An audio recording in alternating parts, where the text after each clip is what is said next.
El escenario era el siguiente.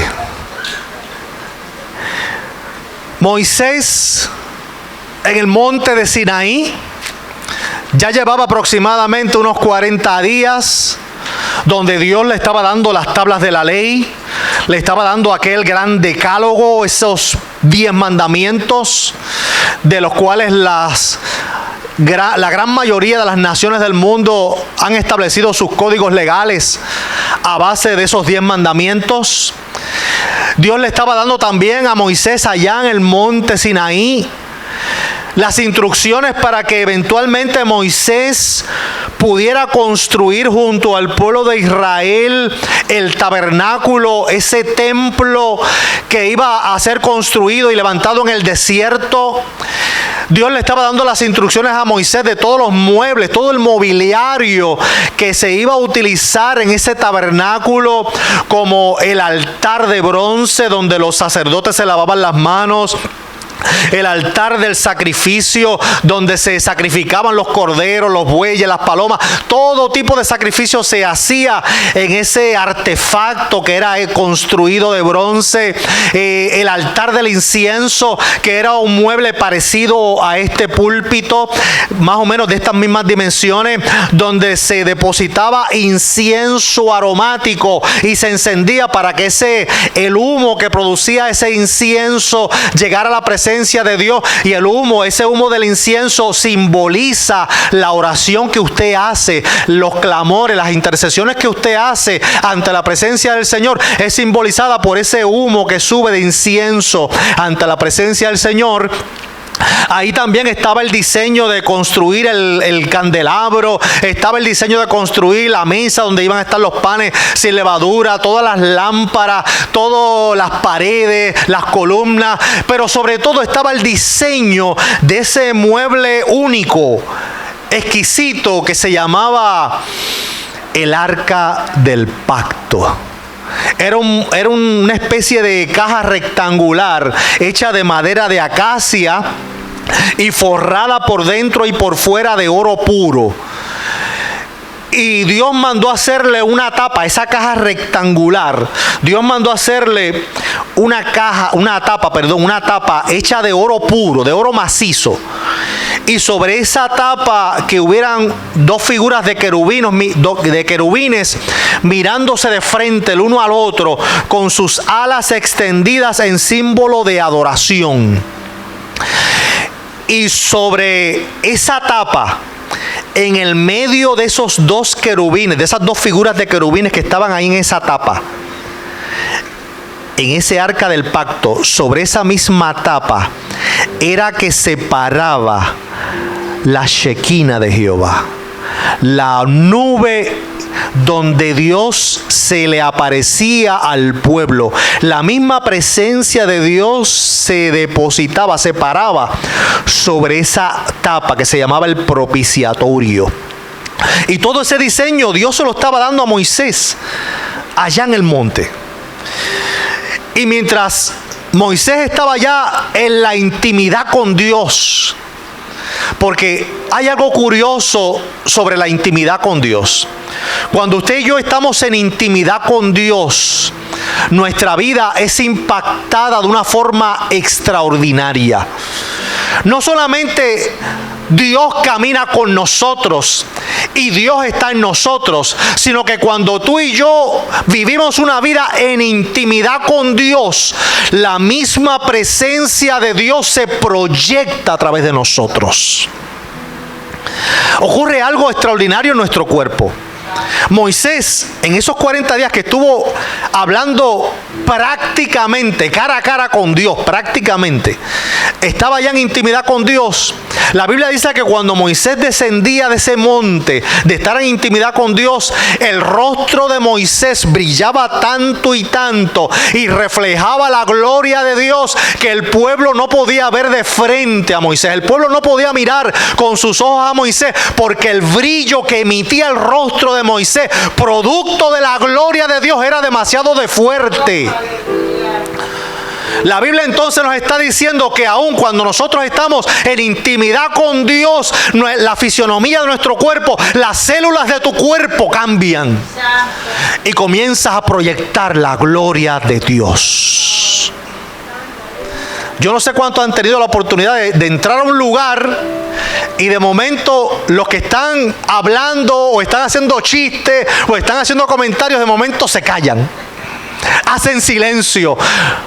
Notan que esa persona que está entrando tiene algo distinto, tiene algo diferente, tiene un brillo particular, aleluya, y eso es producto de la intimidad con Dios. Producto de la intimidad con Dios. El cristiano no se llama cristiano solamente de nombre, no es una mera etiqueta. El ser cristiano es una vida de intimidad con Dios. El ser cristiano es un estilo de vida. Y todo aquel que se llame cristiano debe vivir en tal intimidad con Dios, de manera que donde quiera que esté, aunque esté en silencio, aunque no diga ni una sola palabra, esa atmósfera tiene que cambiar, ese ambiente tiene que cambiar. Así que Moisés, esa era la experiencia que él tenía. Y mientras Moisés estaba allá en el monte, acá abajo en el pueblo, en el valle, en la falda del Sinaí, estaba ocurriendo algo totalmente diferente. En la cúpula del monte había gloria de Dios, pero en la falda del monte, en el llano, lo que había era desesperación, ansiedad, angustia. Y había algo bien interesante que, aunque el libro de Éxodo no lo menciona, aquí el libro de Hechos lo menciona en el capítulo que leímos y los versos. Esos versos que leímos son parte del mensaje y de la predicación que hizo Esteban antes de su martirio. Y Esteban nos revela algo bien interesante de ese evento mientras el pueblo estaba allá en la falda del monte Sinaí. Y era que el pueblo se desesperó porque Moisés se tardaba en bajar. Ya el pueblo sabía lo que Moisés estaba haciendo. Ya el pueblo había sido testigo del poder de Dios. Ese pueblo que vio cómo Dios dividió el mar rojo. Ese pueblo que caminó en seco. Ese pueblo que vio el mar sepultar al faraón y su ejército. Ese pueblo que vio la gloria de Dios. Ahora era el mismo pueblo que estaba lleno de ansiedad, de desesperación y angustia. Y le dijeron a Aarón, Moisés no acaba de llegar. Ya va más de un mes y Moisés no llega. Así que el pueblo, estamos todos angustiados, desesperados. No sabemos qué va a pasar de aquí en adelante. Así que Aarón, queremos que tú nos hagas dioses, para que nosotros podamos adorar y busquemos cobertura y sepamos qué vamos a hacer. Parece algo descabellado cuando lo leemos en el libro de Éxodo. Parece algo descabellado y difícil de entender cómo un pueblo que había visto la gloria de Dios dividir ese mar rojo, ese pueblo que había sido testigo y que vieron las 10 plagas descender sobre Egipto, ese pueblo que había sido testigo cómo el ángel de la muerte eliminaba a los primogénitos de los egipcios. Sin embargo, cuando celebraron la Pascua, ese ángel de la muerte no tocaba a los primogénitos de Israel. Ese pueblo que fue testigo cuando en todo Egipto lo arropó una oscuridad increíble. Sin embargo, donde estaba Israel, en tierra de Gosén, había luz. Ese mismo pueblo le está pidiendo a Aarón que le haga un ídolo. Algo que el mismo pueblo ya sabía que eso era prohibido por Dios, porque el pueblo lo sabía ya. Aún sin recibir la ley y los preceptos, ya el pueblo lo sabía. Y Aarón, me imagino que nervioso, con miedo a que el pueblo lo linchara, accedió y le pidió los aretes de las mujeres y los niños llevaban aretes porque, recuerden, ellos salían de Egipto. Y Dios utilizó a los egipcios para enriquecer al pueblo hebreo antes de que salieran de Egipto. Era tanto el sufrimiento que tuvieron los egipcios cuando recibieron las 10 plagas, que en su desesperación le dieron oro, riquezas, joyas al pueblo hebreo para que se fueran rápido de Egipto, para que no siguieran cayendo plagas. Y ese fue el método que Dios utilizó para enriquecer al pueblo hebreo antes de que salieran de Egipto. O sea que Dios saca a Israel de Egipto con mano poderosa y lo saca en bendición. No lo sacó con las manos vacías. El pueblo de Israel sale de Egipto enriquecido, con oro, plata, bronce y con joyas. Así que Aarón le dice a los jóvenes y a las mujeres: pues entréguenme los zarcillos, y con esos zarcillos le dio forma a una figura. Nota el calce. Más adelante, esas mismas joyas, los mismos zarcillos, fueron los que Moisés utilizó para hacer el arca del pacto y para hacer todos los muebles del tabernáculo. Bien importante. Así que Moisés le da, Aarón le da forma a una figura, y sale en esa figura un becerro de oro. En Éxodo, cuando leemos, pensamos que Aarón lo que hizo fue un solo ídolo, una figura. Pero aquí Esteban corre el velo de esa historia y nos aclara a través de una profecía. Y a través de la misma escritura, Esteban nos aclara y nos dice que no fue un solo ídolo, fueron tres. Hicieron un becerro, hicieron un altar a Moloc e hicieron una estrella que las antiguas naciones utilizaban para adorar al dios Saturno, que en este momento se le llama Dios Rafán. Así que Aarón hace un becerro de oro, pero también hizo 2 ídolos más. Había una estrella dedicada a un dios del cielo y había un altar de Moloc también. Fueron 3 ídolos los que Aarón hizo, no solamente uno.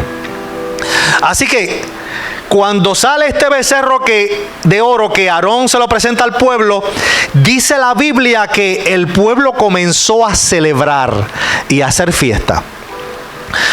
Pero como le decía, es algo chocante a nuestra mente. ¿Cómo es posible que ese pueblo, viendo todo lo que Dios había hecho en Egipto, cómo lo saca con mano poderosa, viendo ese mar rojo dividirse, cómo es posible que ese pueblo le esté pidiendo a Aarón que le haga un ídolo?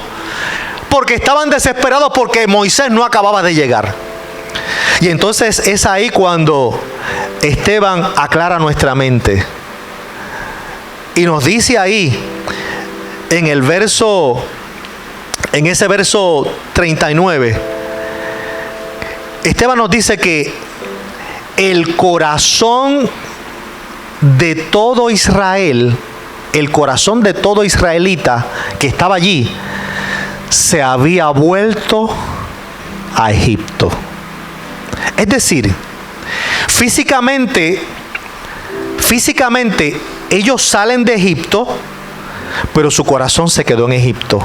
Físicamente ellos cruzan por en medio del Mar Rojo, pero el corazón se había quedado en Egipto. Físicamente ellos llegan a la falda del monte Sinaí, donde escuchan los truenos, ven aquel monte estremecerse, ven la gloria de Dios, ven que Moisés sube al monte a hablar con Dios, ven toda esa magnificencia y gloria, pero su corazón todavía se había quedado en Egipto.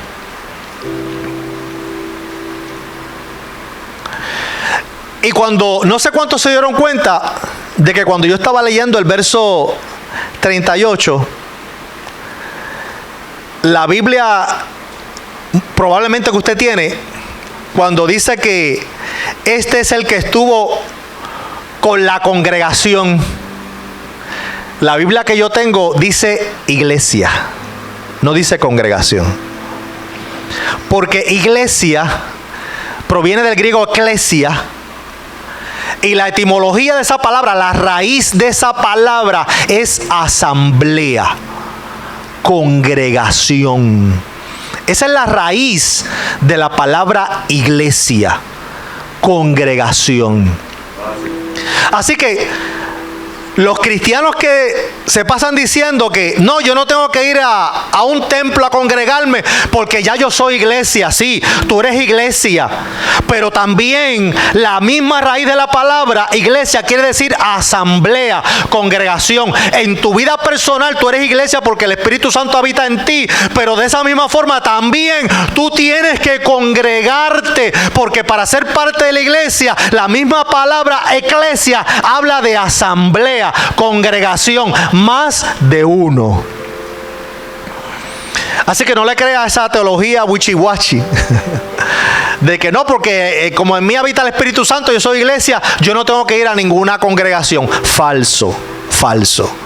La misma palabra iglesia quiere decir reunión, congregación, asamblea. Y la misma palabra nos dice: no dejes de congregarte como algunos tienen por costumbre.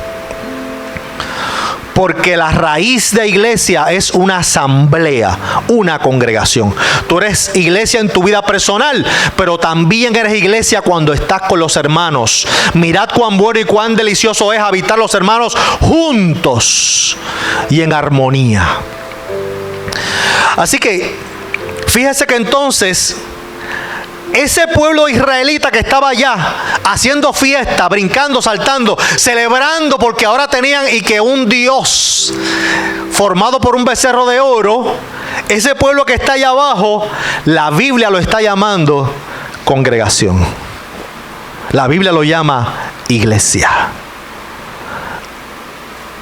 Allá abajo, en la falda del Sinaí, la Biblia nos está diciendo que había una iglesia que se congregaba. Había una iglesia que había visto la gloria de Dios, pero el corazón de esa iglesia todavía estaba en Egipto. Repito, por si acaso no me entendió. La Biblia nos está diciendo que en la falda del monte había una iglesia, una congregación que vio la gloria de Dios, que vio el poder de Dios manifestado, pero el corazón de esa iglesia todavía estaba en Egipto.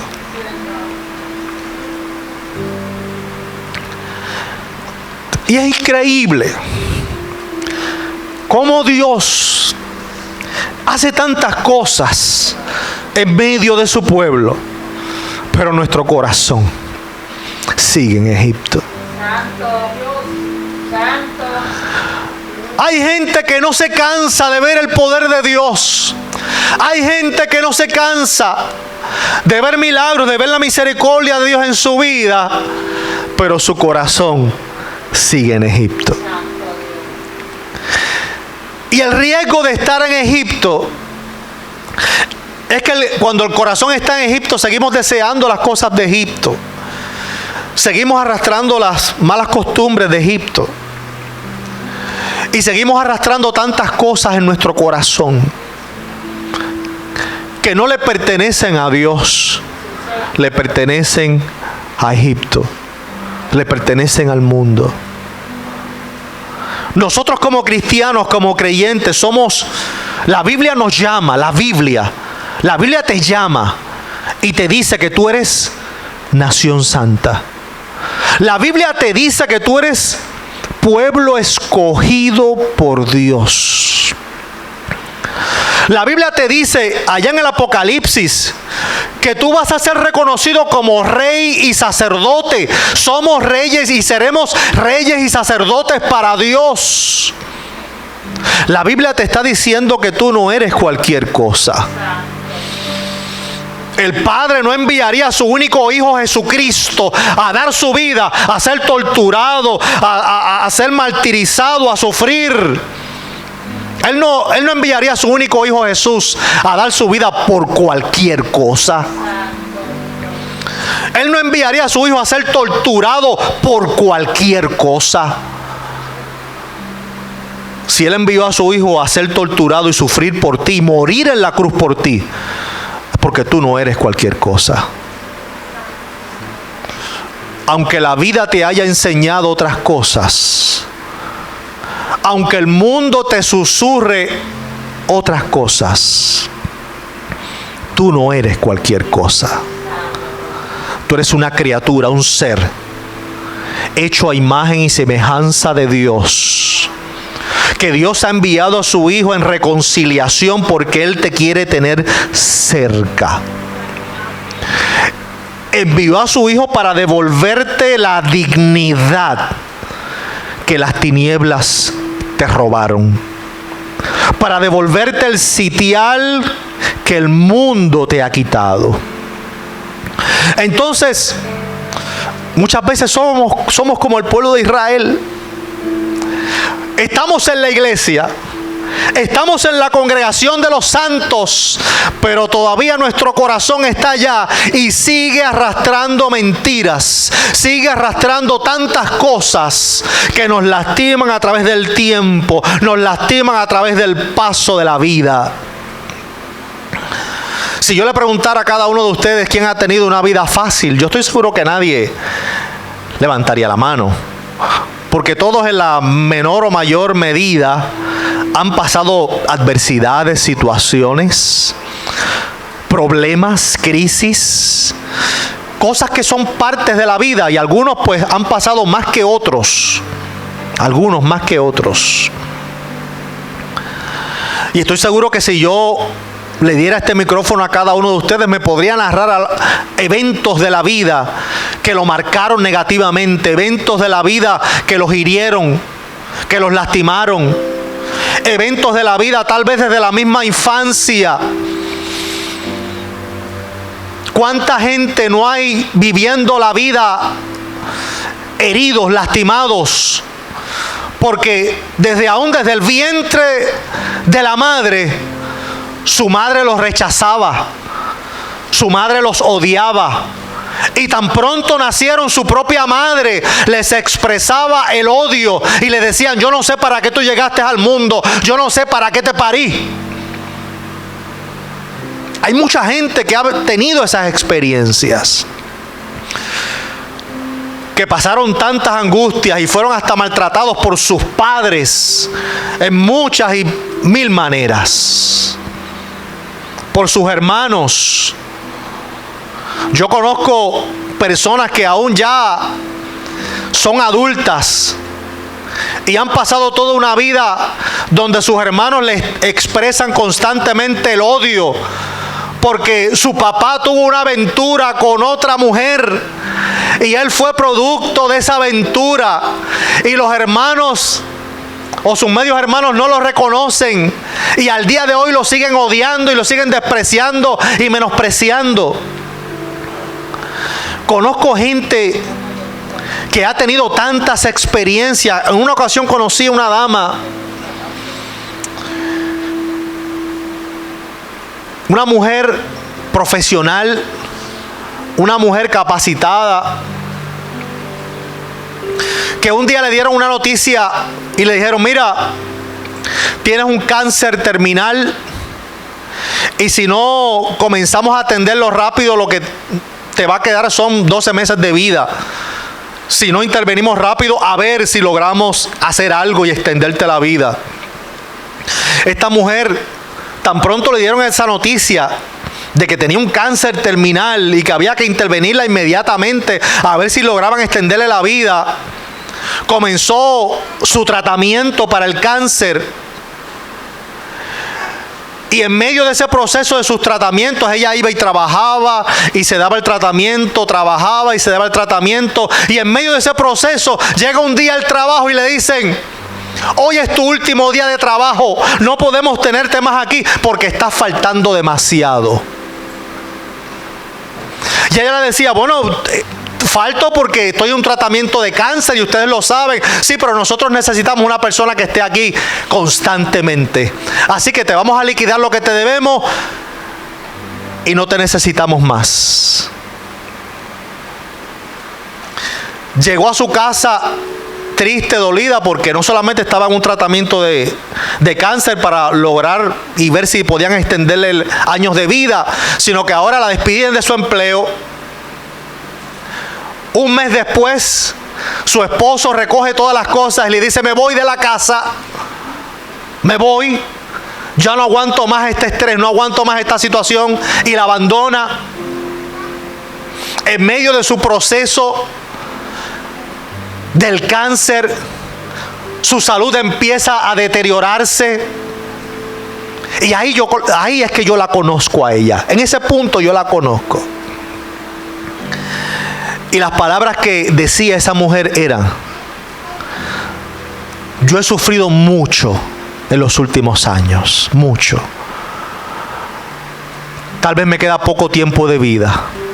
Perdí mi empleo, perdí a mi esposo, estoy sola, me siento mal físicamente, pero yo le creo a Dios. Yo le creo a Dios. Ese es el tipo de persona que son como Job. Son ese tipo de personas resilientes. La resiliencia es una palabra que las ciencias sociales la sacó de la ingeniería. La resiliencia se le llamaba a un metal que lo exponían a un calor intenso y el metal se doblaba o se volvía flexible con el calor, pero luego que le aplicaban frío, el metal volvía y cogía su forma original. Y a eso le llamaban en la ingeniería resiliencia. Esa palabra la sacan para las ciencias sociales y se le dice a toda persona que no importa los golpes que le dé la vida, no importa las pedradas que coja, no importa los golpes que reciba, se mantiene de pie y dice: todavía le sigo creyendo a Dios. Esa fe tipo Job. Hay gente así. No tantos, lamentablemente, pero hay gente así. Que no importa lo que la vida le pase por encima, le siguen creyendo a Dios. Y muchas veces, como esa iglesia que estaba allá en la falda del Sinaí, que su corazón estaba en Egipto, ¿cuántas veces nosotros no arrastramos tantas cosas del pasado? Tantas cosas del pasado. Usted se sorprendería que ahora de adultos, la cantidad de complejos que muchas veces uno viene arrastrando del pasado, aún de adultos, la cantidad de complejos y pensamientos negativos. Porque desde pequeño, desde chiquita me decían: tú no sirves para nada. En casa me decían: tú no sirves para nada. Me maltrataron mis padres, mi familia me maltrataba, y todo eso lo seguimos arrastrando y arrastrando. Y llegamos adultos y llegamos a la iglesia y llegamos a la congregación y Dios nos da dones. Dios llena nuestra vida de talento. Dios llena nuestra vida de recursos y nos dice: mira, tranquilo, tranquila, que yo te capacito, yo te doy todas las facultades, mi Espíritu Santo está contigo. Si yo estoy contigo, nada te va a faltar. Pero con todo y eso, que escuchamos la palabra de Dios, que vemos la misericordia de Dios en nuestra vida, pensamos que no somos útiles. Pensamos todavía que no servimos para nada, porque todavía estamos arrastrando esos complejos del pasado, todas esas heridas del pasado. Y entonces, como nos decían eso y creímos la mentira de que no servíamos para nada, nuestra mente comienza a producir una serie de pensamientos. Una serie de pensamientos en base a esa experiencia. Es decir, cuando tú tratas de hacer algo y cometes un error, o de la primera no te sale bien, sale el pensamiento y dice: recuerda que es que tú no sirves para nada. No te salió bien porque a ti se te olvidó que tú no sirves para nada. Eso no te va a salir porque recuerda que tú no sirves para nada. Pero Dios te dice en esta hora, todo lo puedes en Cristo que te fortalece. Si hay algo que algún ser humano ha logrado en esta vida, sea lo que sea, tú puedes hacerlo. Todos los seres humanos nacemos con las mismas capacidades, con las mismas facultades. Todos los seres humanos nacemos igual. Con las mismas destrezas, las mismas capacidades. ¿Cuál es la diferencia de algunos que logran unas cosas y otros no las logran? ¿Sabe dónde está la diferencia? No está en lo físico, no está en las destrezas. ¿Sabe dónde está el problema? Aquí. Aquí. ¿Se acuerdan la anécdota que le hice del elefante la semana pasada? Para los que no estuvieron, un niño llega a un circo y ve este gran elefante atado con una pequeña cuerda, una cuerda finitita. Y esa cuerda estaba atada a una estaca de madera en la tierra. Y el elefante es grande, que obviamente aquel elefante fácilmente, sin mucho esfuerzo, puede romper la cuerda, puede arrancar esa estaca. Ese elefante grande puede arrastrar la carpa completa del circo. Sin embargo, no se mueve y no rompe esa pequeña cuerda. Y el niño le pregunta al padre, pero papá, ¿por qué? Si ese elefante es tan grande que puede romper esa cuerda, ¿por qué no la rompe y se escapa? Y el padre le dice, es sencillo, porque ese elefante no llegó grande al circo. Ese elefante llegó como un bebé. Llegó bien pequeñito. Y cuando llegó pequeñito, le amarraron una gran cadena de hierro sobre su cuello. Y como era un elefantito pequeño que él quería jugar, quería moverse, cada vez que él alaba la cadena, no podía. Y todos los días alaba la cadena y alaba la cadena y no podía. Hasta que un día el elefantito se cansó. Se agotó. Se cansó físicamente, pero también se cansó emocionalmente. Y aquel elefantito grabó en su mente y en su corazón que nunca iba a poder arrancar esa cadena. Y cuando ya ese elefantito ya no tira más de la cadena, el dueño del circo le quita la cadena y le amarra una pequeña cuerda. Porque ya el corazón y la mente del elefantito se rindieron. Aunque en la realidad el elefante puede romper la cuerda y arrancar la estaca de madera, pero su corazón está rendido. Es lo que nos pasa a nosotros. Tanto tiempo llevamos arrastrando unas heridas del pasado que nos rendimos de corazón. Creemos que tanto que me dijeron que yo no servía para nada, yo no sirvo para nada. Yo no sé. Y entonces esos complejos nos llenan de miedo, de temor, temores. Hermano, necesito que me ayuden en algo, necesito que me ayuden en esto. Pastor, es que yo no sé. Es que yo no sé. Es que yo no puedo. Es que yo no tengo la capacidad. Es que yo no sé hacer eso.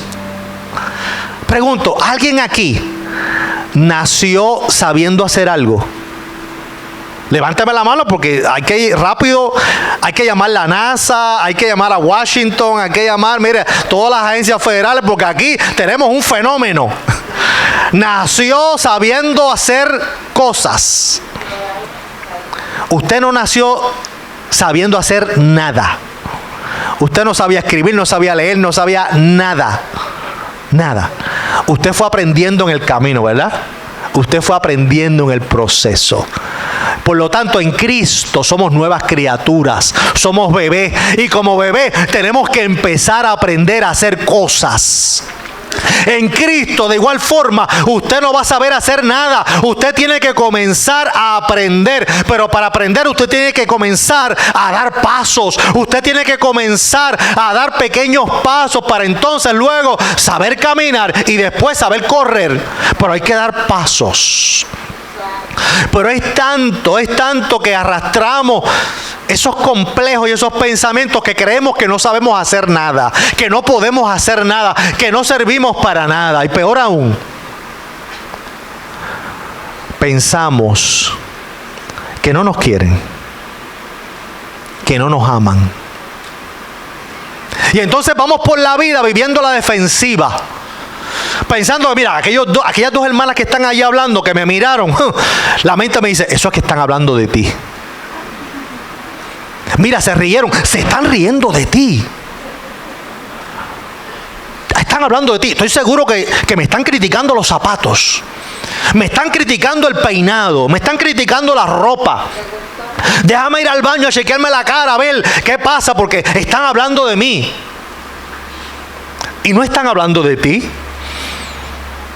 Es que llevas toda una vida cargando unas maletas tan pesadas de complejos, de pensamientos negativos, que crees que la gente, el mundo te está atacando, que crees que la gente está hablando mal de ti, te está atacando, te está hiriendo, te va a ofender.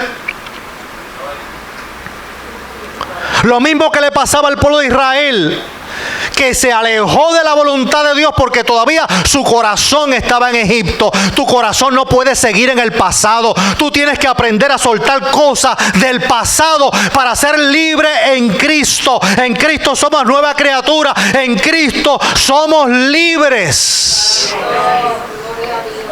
Libres del pecado, libres de la maldad, libres de todos esos complejos y todos esos eventos del pasado que nos marcaron y nos hirieron. Pero tenemos que empezar a soltar cosas. Tenemos que empezar a creerle a Dios. ¿Qué me dice el mundo y qué me dicen los recuerdos de quién yo soy versus qué me dice la Biblia? ¿Qué me dice Dios de quién yo soy? Ya yo te dije que la Biblia te está diciendo que tú no eres cualquier cosa, que tú eres nación santa, pueblo escogido, adquirido por Dios para llevar nuevas de salvación. La Biblia te dice que Dios te ama y te cuida como la niña de sus ojos. La Biblia te dice que Él está al frente de cada una de tus batallas. Y la Biblia dice, Yahvé Nisi, que Él es tu bandera, Él es tu estandarte. Y cada vez que tú enfrentas un problema en la vida, el Señor está ahí con la bandera al frente diciendo, tranquilo, tranquila, que yo voy al frente limpiando el terreno, aleluya, y abriendo camino. Lo dice la Biblia. La Biblia te está diciendo que no tienes que vivir con miedo, porque toda arma forjada contra ti no va a prosperar. Eso te lo dice la Biblia. Entonces, ¿por qué voy a seguir viviendo con miedo, con temor, con terror? Hay gente que vive la vida con tanto terror, no miedo, terror. Terror a que si me caigo, terror a que si me pica un mosquito y me da el dengue, terror al COVID, terror. Mire, y sí, nosotros debemos ser prudentes. Eso es una cosa, ser prudentes. Pero otra cosa es vivir con terror. Con terror no se puede vivir. Hay que ser libres en Cristo. Tú te cuidas. Eso es lo que tú puedes hacer, y lo que está en tu control es cuidarte. De lo demás, tienes que dejar que Dios se ocupe. Tú no puedes estar o no puedes pretender hacer el trabajo de Dios. El trabajo de Dios es cuidarte. El trabajo de Dios es protegerte. El trabajo de Dios es librarte, aleluya, de las acechanzas del diablo. El tuyo es prudentemente cuidarte lo mejor que tú puedas. El resto le corresponde a Dios. Si tú te pones a pensar todo lo que te puede pasar en la calle, tú ni sales de tu casa. Porque viene el pensamiento, ay Dios mío, voy a salir de casa. Y si tengo un accidente en el carro, y si me atropellan, y si choco, o si me chocan, si me hacen un carjacking, si me roban, si me asaltan, si me hacen esto. Si tú te pones a pensar en cada uno de esos pensamientos negativos, tú ni siquiera sales de la casa. No se puede vivir con terror. Hay que tener fe y confiar en que el Señor prometió que va a estar contigo todos los días de tu vida hasta el fin. Él prometió que no te va a abandonar, que no te va a dejar. Él prometió que su Espíritu Santo va a estar contigo y en tu vida.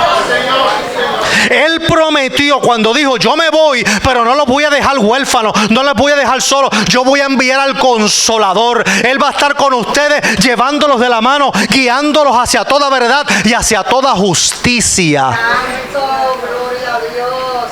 Eso Él lo prometió. Entonces no podemos vivir llenos de terror, pensando en que como yo en la vida he pasado tantas cosas, he sufrido tanto, me han hecho tanto daño, pues el universo está conspirando contra mí todo el tiempo y todo el mundo quiere hacerme daño.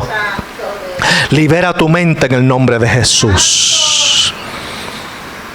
Libera tu mente en el nombre de Jesús. Rompe esas cadenas en el nombre de Jesús. Y escucha como te dije, rómpelas.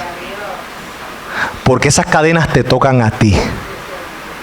Eso te toca a ti. Hay cosas que Dios va a hacer, pero hay cosas que Dios no va a hacer porque te tocan a ti hacerlas. Dios te da la fuerza. Dios te ha dado ya su Espíritu Santo. Dios te ha dado ya todas las capacidades que tú necesitas, pero tú tienes que creer. Tú tienes que comenzar a soltar todas esas maletas pesadas que tú llevas cargando de toda la vida. Y decirle: Señor, yo suelto en esta hora todos esos pensamientos, todos esos recuerdos del pasado, todos esos prejuicios, todos esos complejos, yo los suelto en esta hora en el nombre de Jesús. Yo soy una nueva criatura en ti, yo te pertenezco a ti y tu perfecta voluntad va a ser una realidad en mi vida. Tenemos que empezar a creerle a Dios. Hay que empezar a creerle a Dios y sacar nuestro corazón del pasado. Corta ya con ese pasado, corta ya con esos recuerdos, corta ya con esos temores. La Biblia dice que ninguna hoja de un árbol se mueve si no es su voluntad. ¿Sabes que nada puede ocurrir en tu vida si no es la voluntad del Padre? Tú lo sabes. Tú lo sabes. Tú sabes que nada, escúchame bien, nada, ¿qué es nada? Nada, nada, nada, cero, nada puede ocurrir en tu vida si Dios no lo permite. Por lo tanto, ¿por qué tener miedo? Ay, es que si me enfermo. Si te enfermaste, si tú te cuidaste y te enfermaste, Dios lo permitió. Si tú te cuidaste y con todo eso te enfermaste, no te quepa la menor duda, Dios lo permitió. Ay, que el diablo, que tú me vas a decir a mí, que tú, hija de Dios, hijo de Dios, que el Espíritu Santo habita en ti, tú me vas a decir a mí que el diablo va a hacer con tu cuerpo lo que le da la gana, que el diablo va a hacer contigo lo que le da la gana. Pues entonces la Biblia miente. La Biblia miente. Porque la Biblia dice que Dios no comparte su gloria con nadie, que Dios es santo. Lo que es de Dios es de Él, no es del diablo. Dios no comparte su propiedad. O eres de Dios o eres del diablo, punto. Y si tú eres propiedad de Dios, eres de Él. Y Dios es celoso. Dios no comparte sus propiedades con nadie. Él no comparte su gloria con nadie. Y si tu cuerpo le pertenece a Él, porque habita tu Espíritu Santo, el diablo no te puede tocar. El diablo no puede pasar al lado tuyo. No puede rozarte si Dios no lo permite, porque tú le perteneces a Él. Ay, el diablo está haciendo conmigo lo que le da la gana, pastor. Mentira. Son mentiras, eso es lo que tú crees. Eso es lo que tú has confesado con tu boca. Pero no es lo que dice mi Biblia. Mi Biblia me dice que yo soy propiedad de Él. Y que todo lo que ocurre en mi vida, si yo me cuido y ocurren cosas en mi vida, es porque Él lo permitió. ¿Para qué Él lo permitió? ¿Para verme llorar? ¿Para verme sufrir? No, lo está permitiendo para mostrarme su gloria. Lo está permitiendo para yo ver las maravillas de Él sobre mi vida. Lo está permitiendo, aleluya, porque Él quiere que yo siga creciendo en fe. Gloria. ¿Cómo yo voy a saber que Dios es un Dios que sana si yo nunca me enfermo? ¿Cómo yo voy a saber que Dios es un Dios que provee económicamente si yo siempre estoy con mucho dinero y nunca estoy pelado? ¿Cómo yo voy a saber lo que es la provisión de Dios? ¿Cómo yo voy a saber que Dios restaura si yo nunca he tenido problemas en la familia, problemas matrimoniales? ¿Cómo yo voy a saber eso? Yo tengo que pasar muchas veces, aleluya, por valle de sombra de muerte, por situaciones difíciles, para yo reconocer que Jehová mi pastor está conmigo y nada me faltará. Pero para eso yo tengo que caminar por ahí muchas veces.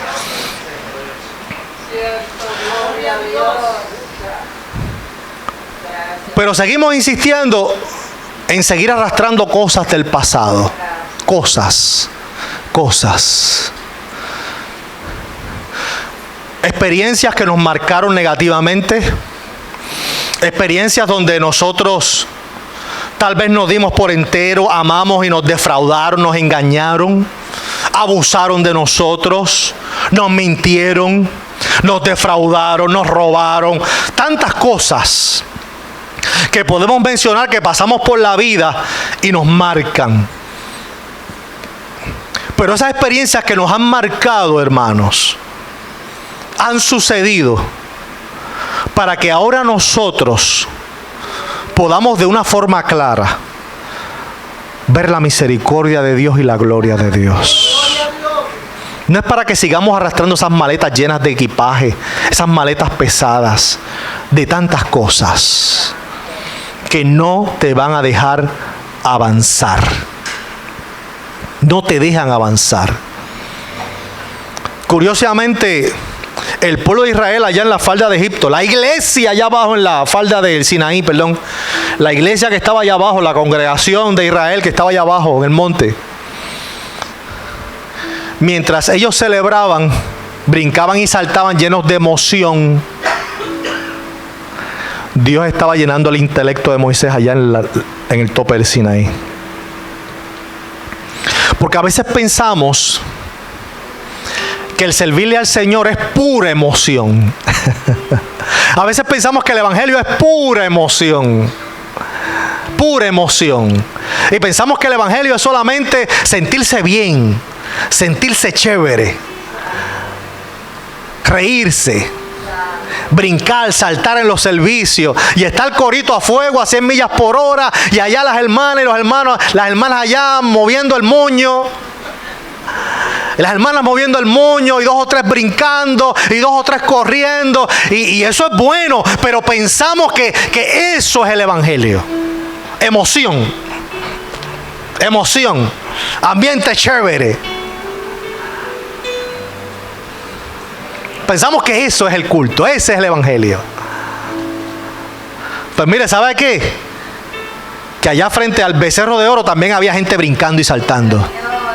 Frente al becerro de oro había gente brincando y saltando, había gente corriendo, había gente riéndose, había gente gozosa también allá abajo, frente al becerro de oro. Y habían 2 o 3 también allí moviendo el moño, no del Espíritu Santo, pero de emoción, moviendo el moño allá abajo también, frente al becerro de oro. Sin embargo, ¿allí estaba Dios? No. Dios estaba en otro lugar. No donde estaba la emoción. Donde estaba Dios, Dios estaba llenando el entendimiento y el corazón con su palabra. Con su palabra. Qué chévere cuando en los cultos, ¿verdad? Y en el ambiente de adoración hay emoción. Qué chévere. Nos gusta. A mí me gusta eso. A mí me encanta. A mí me encanta. Yo crecí en eso. A mí me gusta. Pero reconozco que esa no es la esencia del culto de adoración. Esa no es la esencia. No es la esencia. Escuchaba ya hace muchos años el testimonio de una hermana que caminaba estaba buscando una iglesia donde asistir, se había mudado y buscando una iglesia donde asistir. Y de momento pasa frente a este templo y oye esta algarabía, música, brinco, salto, hasta lenguas. Y la hermana dijo, aquí es que voy a entrar aquí porque ese culto está encendido. Ese culto está encendido. Y la hermana entra, se sienta. Y cuando comienza la pastora, porque era una pastora, comienza la pastora a hablar y qué sé yo qué. La pastora dice, ahora voy a pedir que mi esposa pase por aquí y haga la oración. Era una iglesia LGBTQ+. El pastor Geranfer que ha ido a Haití. Pregúntale al pastor Geranfer cuántas iglesias en Haití afuera no tienen un letrero que dice iglesia pentecostal.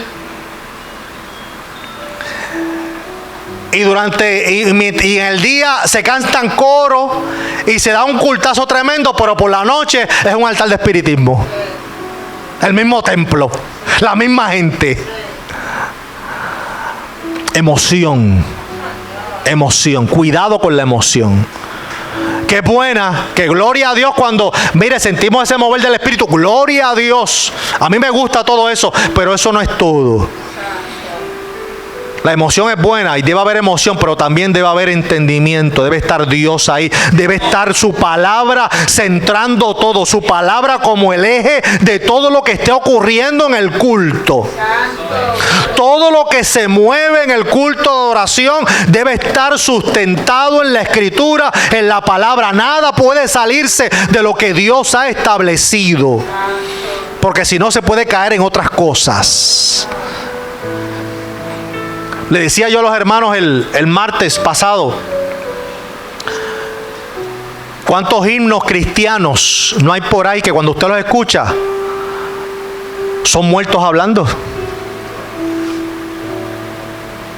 No llores por mí, no llores por mí, estoy en un mejor lugar lleno de luz. Eso lo está cantando un muerto. El muerto es el que está diciendo no llores por mí. El muerto. ¿Y dónde la Biblia dice que los muertos se te van a aparecer y te van a hablar y te van a... Los muertos te van a consolar y te van a dar fuerza? Mire, eso se llama espiritismo.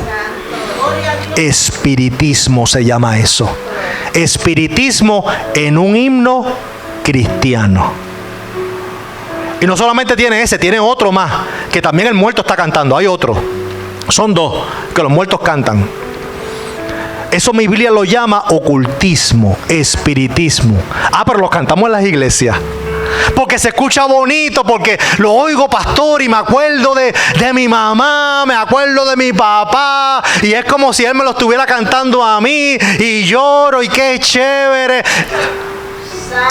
Emoción,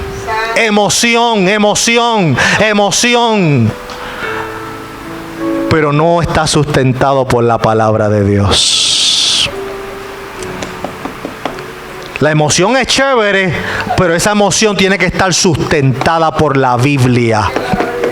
Eso que estoy sintiendo tiene que estar sustentado por la palabra de Dios. Si no, se llama ocultismo, se llama espiritismo, se llama hechicería.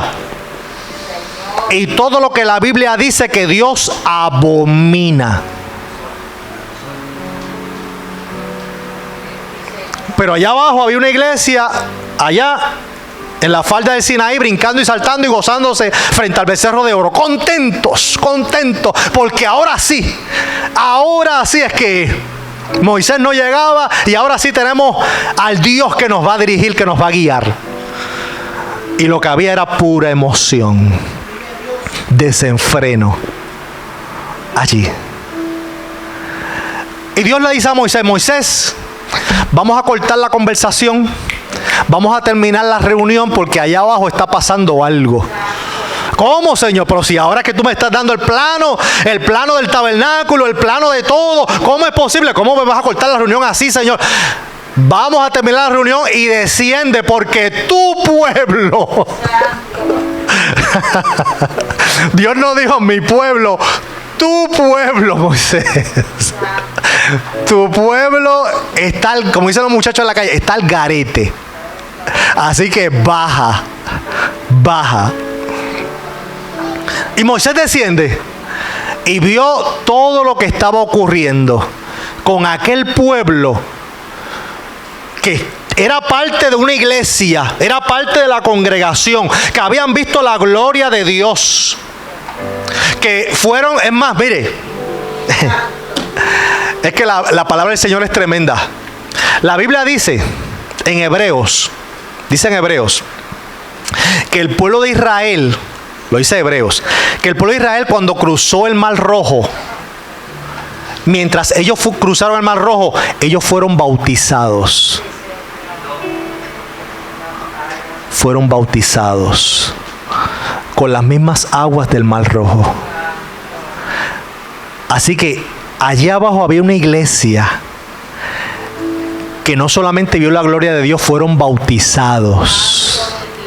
Era una iglesia lo que había allá abajo. Una iglesia constituida, bautizada, que vio la gloria de Dios, que recibieron el sacrificio de Cristo representado en la sangre del Cordero cuando pintaron los dinteles de las puertas. Una iglesia hecha y derecha, allí brincando frente a un becerro de oro.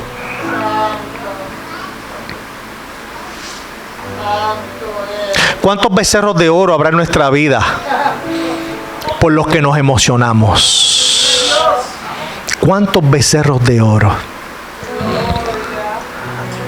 Un becerro de oro puede representar tu trabajo. Un becerro de oro puede representar tu casa. Escúchame bien y agárrate firme, fuerte. Un becerro de oro puede representar tu esposo o tu esposa. Un becerro de oro puede representar a tus hijos. Todo lo que tú tengas por encima de Dios, todo lo que tú tengas en prioridad, primero que tu relación con Dios, todo lo que tú tengas por encima de tu relación con Dios, ese es el becerro de oro en tu vida. Ese es el Dios al que tú sirves, ese es el Dios al que tú estás siguiendo, ese es el Dios por el cual tú te regocijas, brincas y saltas y dices, ay, qué bueno que Dios está conmigo. Pero todo lo que te dice tu esposo, tu esposa, todo lo que hacen tus hijos, tú lo sigues ciegamente, porque los tienes a ellos primero que tu relación con Dios. Cuidado, iglesia, con los becerros de oro. No estoy diciendo que la familia tiene un lugar importante en la vida. No, la familia, primero Dios y luego el hogar. Si usted me pregunta a mí, pastor, ¿cuáles son las prioridades en su vida? Pregúntame, Madera, pregúntame.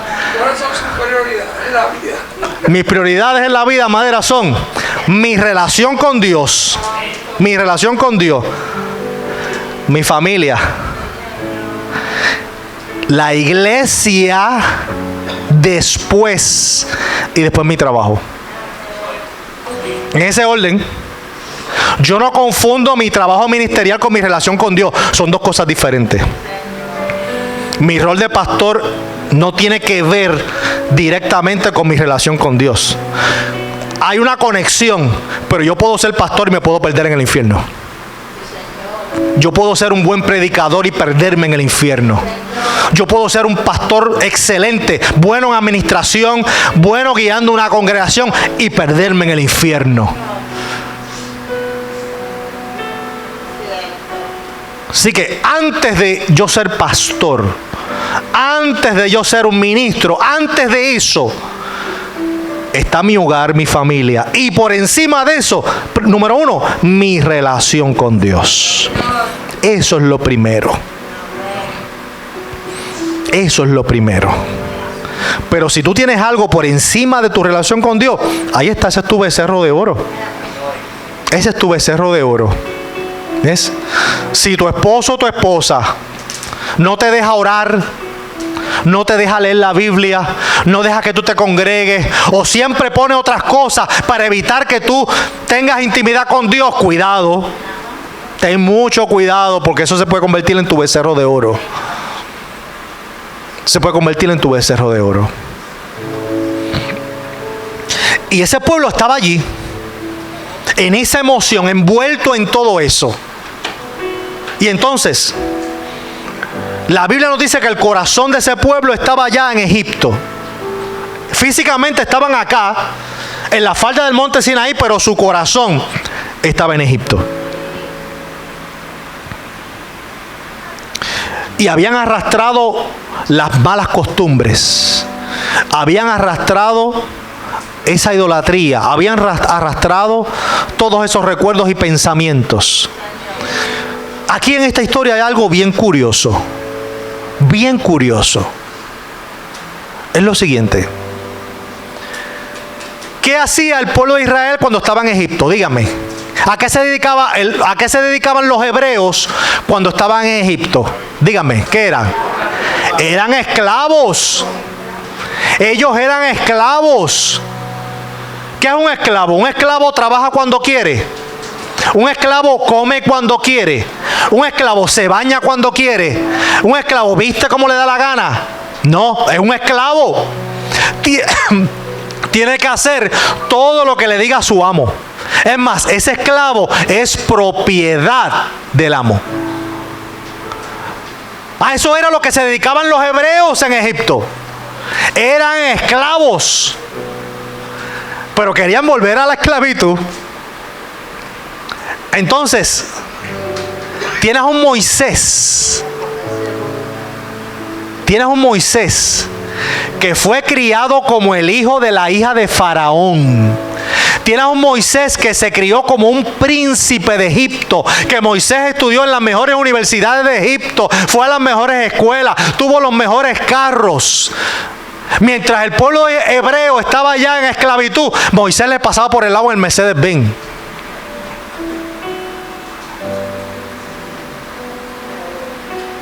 Porque Moisés fue criado como un príncipe de Egipto. Entonces, si tú comparas el recuerdo de los hebreos versus el recuerdo de Moisés, ¿quiénes tenían mejores recuerdos para Egipto?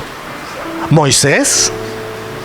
Si hay alguien en esta historia que de verdad tenía las razones suficientes para querer volver a Egipto, era Moisés. Porque Moisés se crió como un príncipe. Moisés tuvo todo en Egipto. Si había alguien que de verdad tenía sus razones para volver a Egipto, era Moisés. Moisés no fue esclavo en Egipto. Moisés era un príncipe. Sin embargo, la historia te dice que Moisés quería regresar. Moisés salió huyendo. Moisés sale huyendo.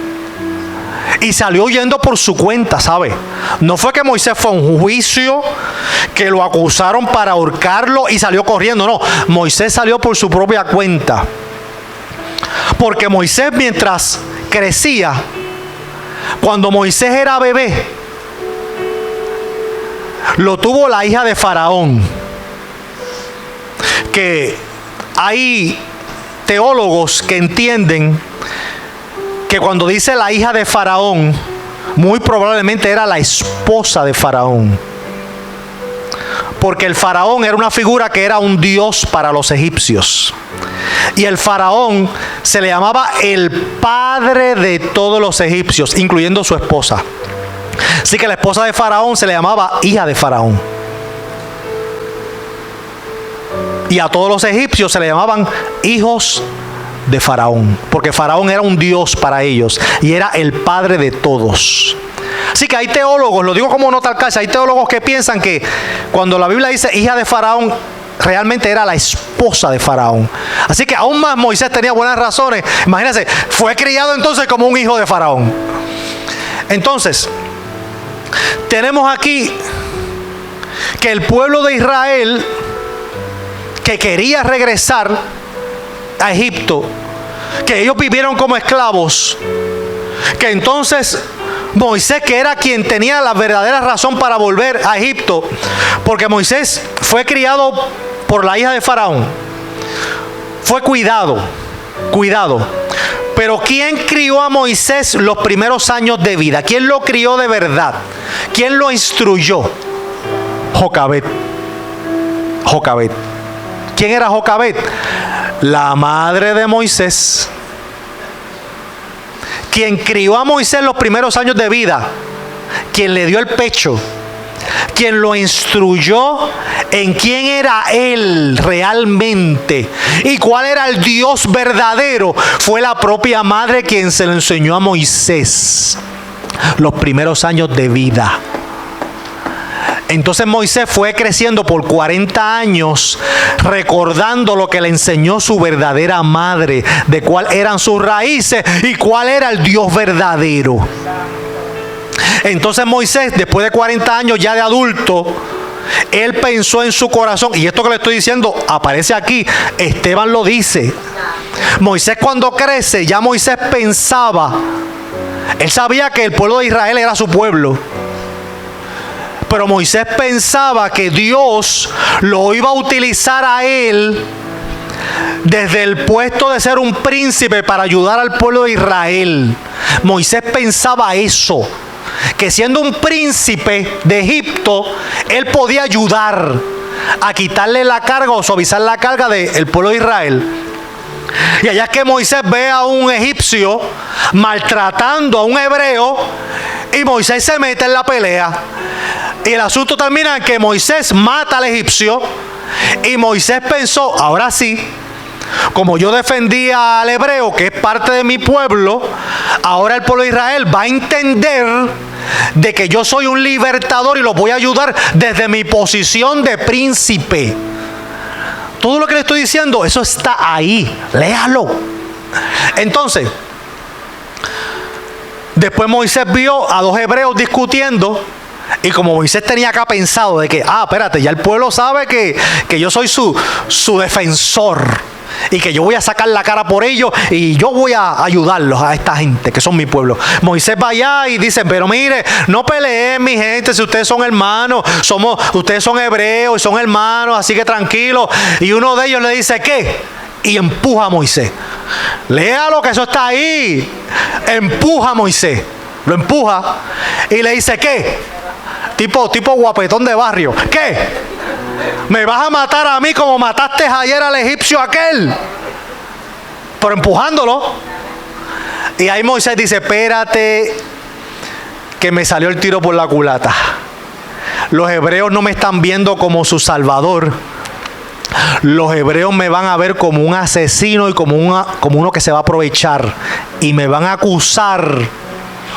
Déjame salir corriendo. Y ahí es que Moisés, por su propia cuenta, se va y huye a tierra de Madián. Así que vemos que, primero, mire qué importante es el traer los niños a la casa de Dios e instruirlos sobre quién es el Dios verdadero.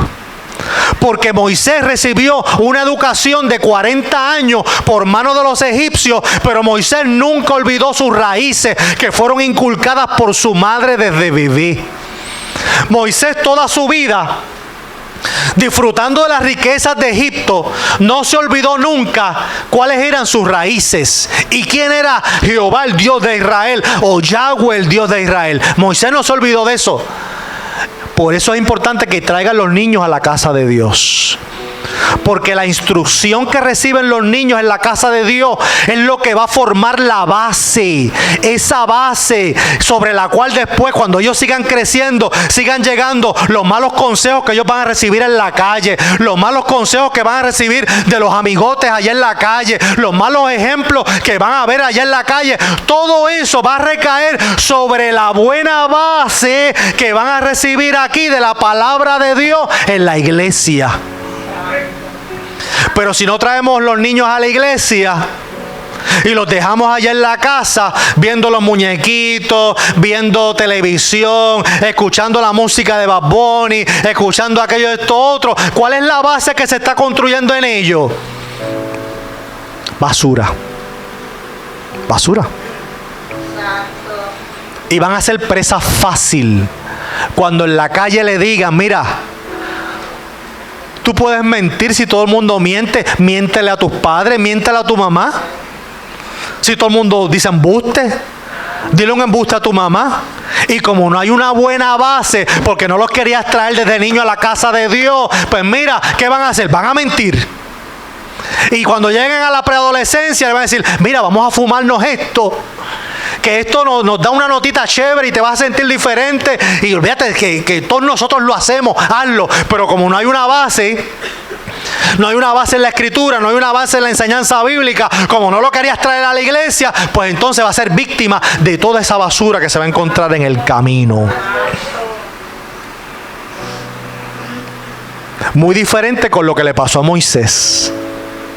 Su madre lo crió desde pequeño, lo instruyó en quién era el pueblo de Israel, quién era el Dios de Israel.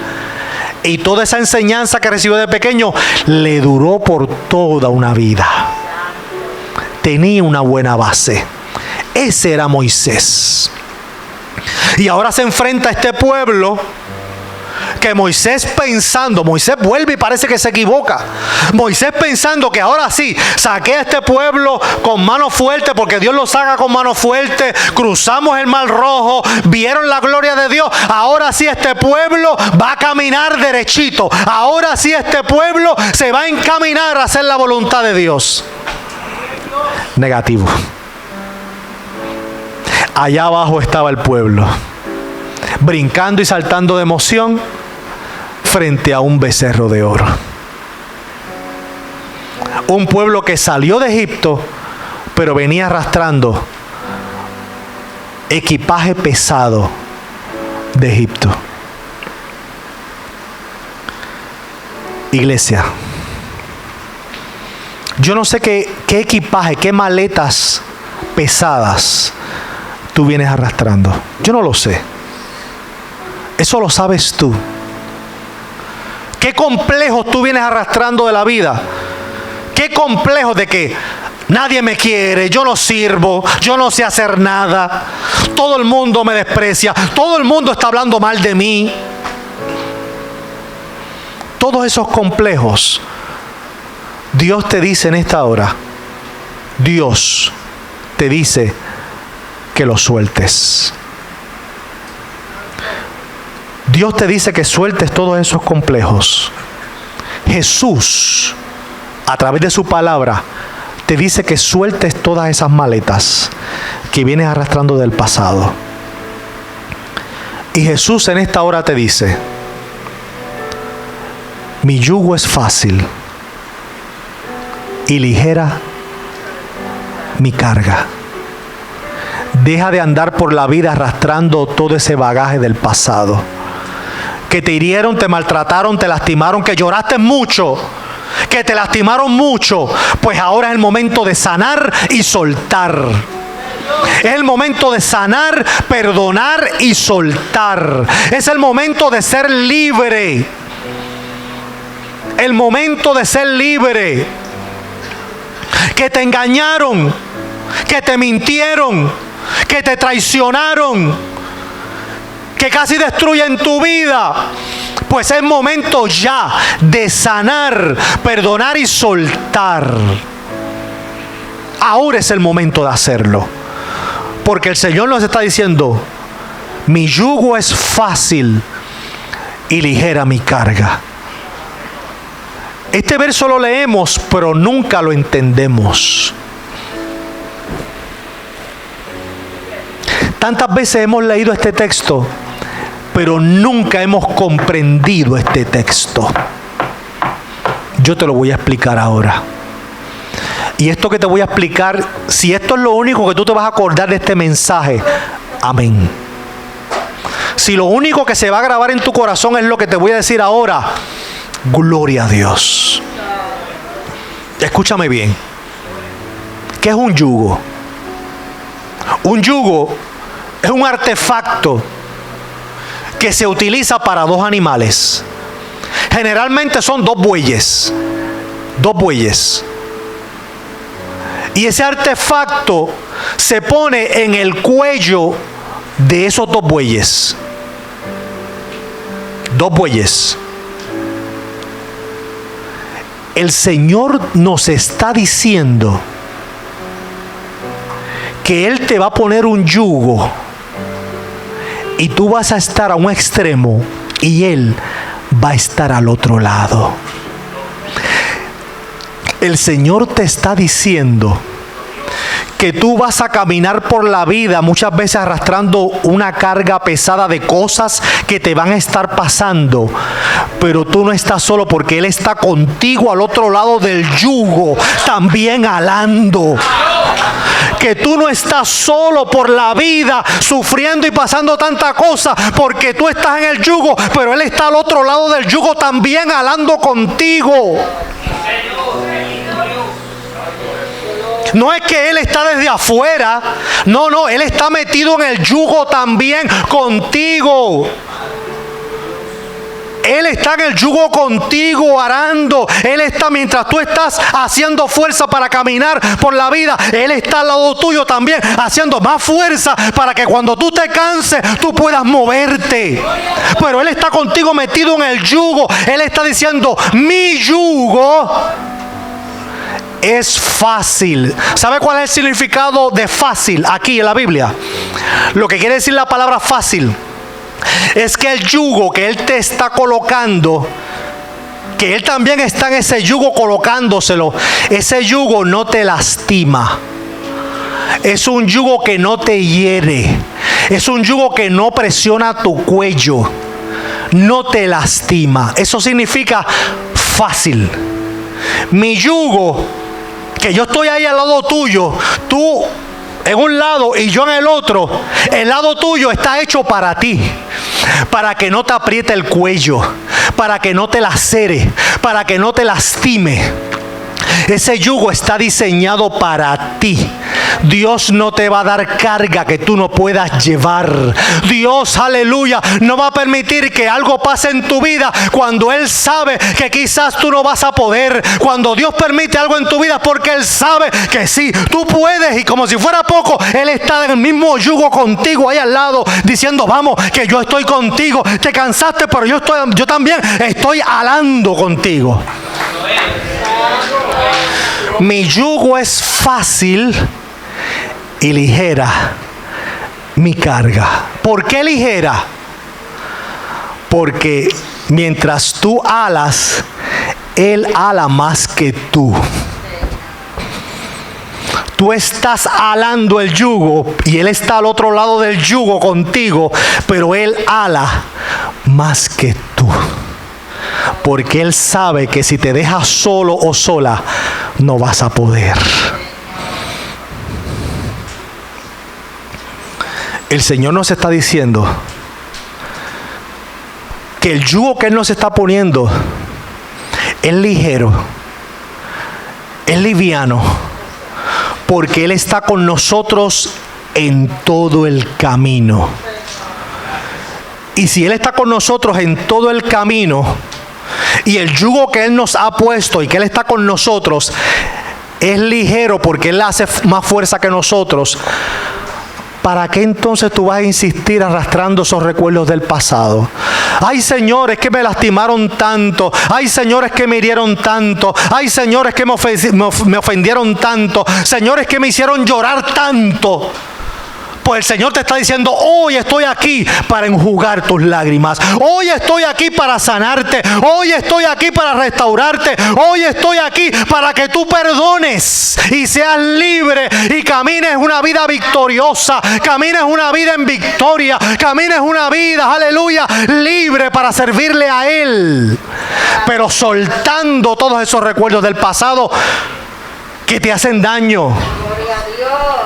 Que te hacen menospreciar a ti misma, a ti mismo, pensando que tú eres menos, que tú no puedes, que tú no sirves, que tú no eres digno, digna de amor, que tú no eres digna de que alguien te ame, que tú no eres digno, digna de que nadie tenga misericordia de ti. No, Dios está aquí para decirte que sí, que Él está en tu vida, por lo tanto tú eres digno. Él está en tu vida, por lo tanto tú puedes. Él está en tu vida, por lo tanto se puede hacer, lo vas a lograr.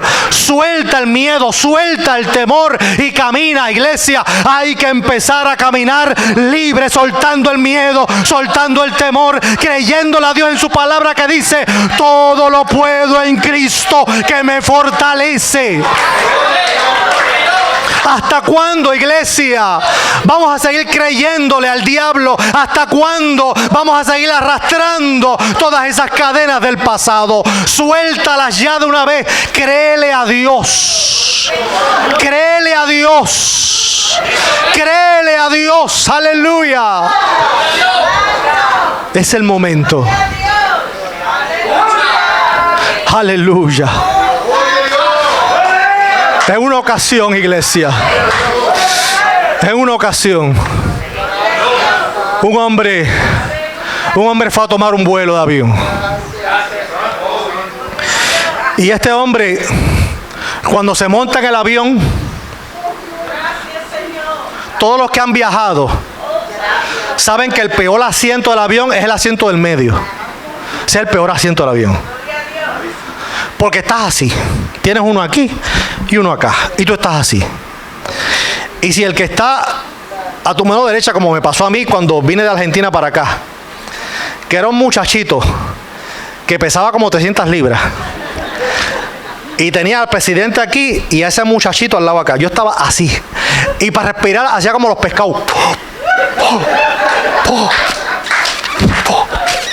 Porque así, no podía ni abrir los pulmones. Era... Y gracias a Dios que no tenía la mascarilla puesta, porque me hubiera muerto. Me subía la presión y me moría allí. Ese es el peor asiento. Pues a este señor le tocó ese asiento. El asiento del medio. Cuando él se va a montar en el avión, él observa que a su mano derecha, en la ventanilla, le iba a tocar un niño de 6 años. Y que el nene tenía su cinturón puesto y el nene estaba feliz coloreando. Feliz. Y al otro extremo había una dama. Pues él se acomoda en la butaca del medio y ahí. Que de hecho, un consejo. Cuando usted vaya a viajar, escoja el asiento. Si le gusta mirar afuera, si usted es novelero como yo, pues coja la ventanilla. Si no le interesa mirar para afuera, escoja la silla del pasillo. Y si es un vuelo largo, como me tocó a mí el último vuelo, que hice como 10 horas en el avión, mire, váyase para la cola del avión, cerca de los baños. Porque en 10 horas de vuelo, créame que usted se va a levantar para ir al baño. En 10 horas, que usted esté sentado 10 horas, va a llegar el momento que la vejiga le va a decir: levántate porque tengo que vaciarme. Y es triste que después de 7 u 8 horas en el aire, que usted se levanta para ir al baño, como le pasó a este que está aquí, y cuando vas para el baño apuradito, tienes que hacer una fila de 20 personas en el pasillo. 20 personas en el pasillo para ir al baño. Usted sabe cómo yo iba, ¿verdad? Así. Así. Apretándome. Consejo: vuelo largo, silla del pasillo, y si es largo, más de 4 horas, váyase para atrás. Que tiene el baño, mire, usted hace así y ya cayó en el baño. Consejito. Pues este hombre le tocó la silla del medio, ahí en la ventanilla, un niño de 6 años y una dama. El avión arranca. Mientras el avión ya está en el aire, el niño saca de nuevo su libro de colorear y sigue coloreando. De momento, el avión empezó a meterse en esas turbulencias. Y empezó el avión a sacudirse. Y el avión sacudirse. Y era tanta la sacudida del avión que se abrieron las gavetas donde está el equipaje de arriba. Se abrieron las gavetas. Cayó equipaje. Las mascarillas de oxígeno bajaron. Bueno, fue un desastre. Todo el mundo gritando. Todo el mundo asustado. Gente comenzó a orar. Otros comenzaron a rezar. Otros comenzaron a hablarle a Alá. Y otros comenzaron... Bueno, un pánico tremendo. Y el hombre, asustado, mira al niño a ver si el niño estaba llorando. Pero cuando mira al niño estaba agarrando su libro de colorear, pero con una sonrisa seguía coloreando. Y el hombre miraba al niño y le decía: pero nene, Pero tú no tienes miedo. Aquí está todo el mundo gritando. Aquí está la gente orando, rezando. Aquel hablándole a Alá. Aquel está consultándole a Buda en qué cosa va a reencarnar. Y hay una histeria total. Nene, ¿y por qué tú no tienes miedo? ¿Por qué tú no estás asustado? Y el nene, coloreando, lo mira y le dice: yo no tengo miedo. Porque mi papá es el piloto del avión.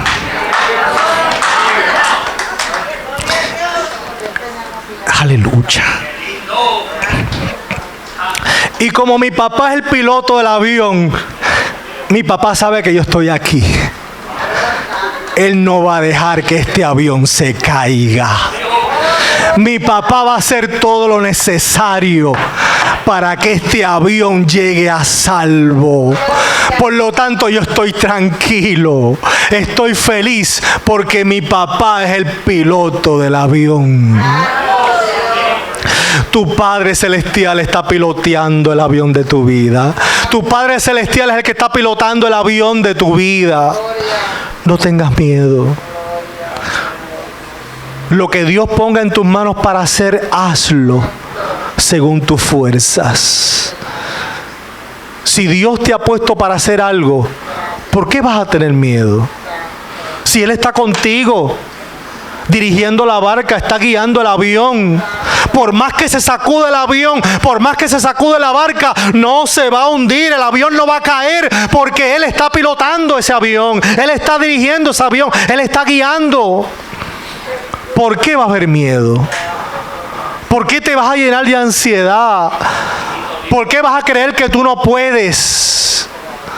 ¿Por qué vas a creer que nadie te quiere, que nadie te ama, que todo el mundo te quiere hacer daño si el Señor está contigo? Y Él va a llevar a tu vida a puerto seguro. De aquí en adelante, iglesia, suelta los límites y las cadenas de tu vida. Todo lo que esté atando tu vida, todo lo que esté estancando tu vida espiritual, suéltalo, deshazte de eso. Cuando venga el pensamiento negativo y diga: tú no puedes, tú no sabes, reprende el pensamiento en el nombre del Señor y te repitas a ti misma: todo lo puedo en Cristo que me fortalece. Cuando venga el pensamiento negativo y Satanás susurre a tu oído y te diga: recuerda que a ti te engañaron, recuerda que a ti te lastimaron, recuerda que a ti te ofendieron, repíteles aleluya siempre y dile: no, pero el Señor está conmigo, Él es mi estandarte, Él es mi bandera, el Señor me cuida, me protege y Él me dirige, y en Cristo yo soy más que vencedor. Él está con nosotros, iglesia. Suelta el equipaje, suéltalo. Métete en el yugo del Señor, con el Señor ahí al lado, que Él va a poder alar más que tú. Pero tienes que estar en el yugo con Él. Él nos manda que estemos en el yugo con Él. Él va a estar ahí, pero nosotros tenemos que estar presentes ahí. Cuando te canses, Él va a alar más que tú. Cuando creas que no puedas, Él va a alar más que tú. Pero Él no te va a dejar atrás. El Señor no te va a dejar atrás. El Señor no te va a dejar atrás. Iglesia, el Señor no te va a dejar atrás. Padre, en esta hora